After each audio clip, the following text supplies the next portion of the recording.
it's just interesting that, in the 32 years that I've been in the business, we've seen the shift from video to DVD to now SVOD and the VOD platforms, which are streaming, all over the world and getting content to all the consumers. So, the way that we deliver movies has dramatically changed. I mean, it all starts with the screenplay.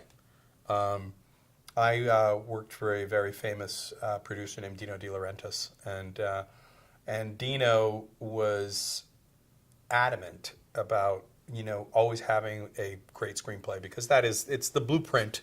It's if you're comparing this to real estate, the script is the blueprint or architectural plan for the building that you're going to build, and if the plan is solid, then the building will be solid. And in this case, if the script is solid, then the movie should be solid. And Dino always said, in his incredible accented English, shitty script, even with great director, shitty movie. And he said, if you have great script, even with just okay director, maybe you have a chance to make great movie.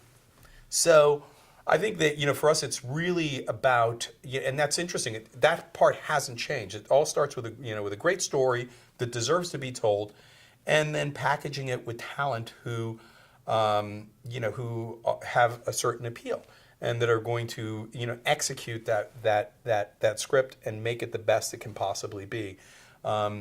Back in the video days, we could basically package and put together these movies, and a lot of terrible movies were made because there was such a demand that people, the video stores needed to fill their shelves, and they basically were buying anything that was being produced and packaging it in a beautiful box, and people were renting it, and a lot of times people get very dissatisfied at the quality of the films that were being, offered to them.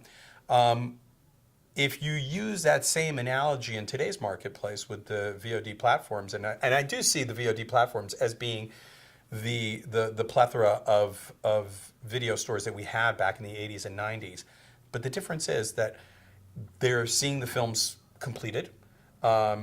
Information is readily available, not only to them, but also to the consumers.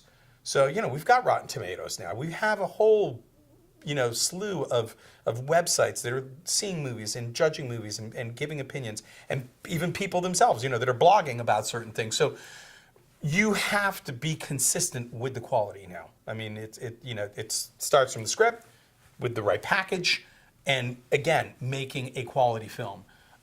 Because as the public now is very much aware of what's being made, their information is readily available at their fingertips because of the internet, and so it all boils down to making a quality movie.